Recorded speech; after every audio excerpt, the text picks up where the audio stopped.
finding slope given 2 points on the line.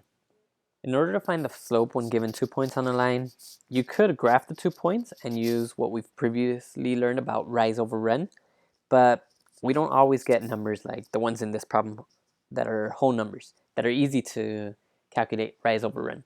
So let's go ahead and use the slope formula here.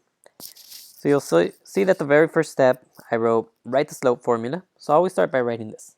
M is equal to y2 minus y1 over x2 minus x1. So over or divided by in this case. And we're now going to label the ordered pairs. So every ordered pair is an xy pair. That means this is an x, y pair, and this is another x, y pair. Now, we don't want to give them the same name because they each represent different numbers. So we're going to go ahead and call the first one x1 and y1, and we'll call the second one x2 and y2. So now that we can distinguish one from the other, we can go ahead and start plugging in the values, which I wrote here in step 3, or as I may have referred to it in the past, substitute. So let's go ahead and start by plugging in y2 and y1. y2 minus y1. y2 is negative 4, so that's negative 4. No, I already put the subtraction sign because, like in this case, we have a negative 6. I want to make sure that I'm subtracting the negative 6. A common mistake is to just put the minus and forget about the negative, assuming that it already counts as that negative that goes with the 6. But you have to make sure you write the minus and then follow that up with the negative 6, since it's a negative in this case. And now let's plug in our x values. x2 is 3 minus x1 is 6. Now it's just a matter of simplifying. So keep in mind that subtracting a negative from a negative does really mean adding a positive. So that's negative 4 plus 6, that's positive 2.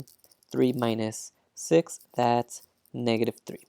If you ever have doubts about your answers when dealing with positive and negatives, integers, then just double check them on the calculator.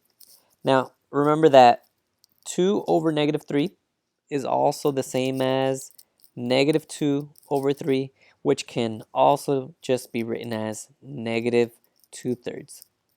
So just keep in mind those rules from fractions. Now let's take a look at another example.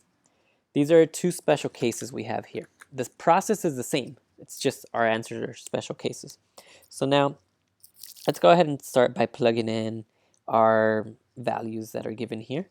And let's do that by first actually labeling them. So this is our x1, x2, x1, x2. This will be the y1, y2, y1, y2. And that's because we're talking about two different problems here. So let's start with the first one. The first one, we have our y2 value is negative 2 minus our y1 value of negative 2. And then our x values are x2, which is 5 minus negative 9. So 5 minus negative 9. Now again, it's just a matter of simplifying. So let's go ahead and simplify here. We again add a positive when we see a subtracting of a negative. So that's negative 2 plus 2, 0. 5 minus negative 9 is 5 plus 9. So that's 14. What is 0 divided by 14? That is 0. And if you double check that on the calculator, you'll see you do get an answer of 0. Now, when we take a look at the second part here, m is equal to, what is our y2 value? Our y2 value is negative 7, and we're subtracting 4. Our x2 value is 6, and we're subtracting 6. Note that this time we get negative 11 over 0. Now, some of you may be tempted to see this and write m is equal to 0, but remember that dividing by 0 is something we cannot do, and the answer that we write in this case is undefined. So the slope in this case is undefined, and the slope in the first case is 0. And if you hadn't seen this already or remember this from another lesson, When you have a slope of 0, that means that we have a horizontal line, horizontal.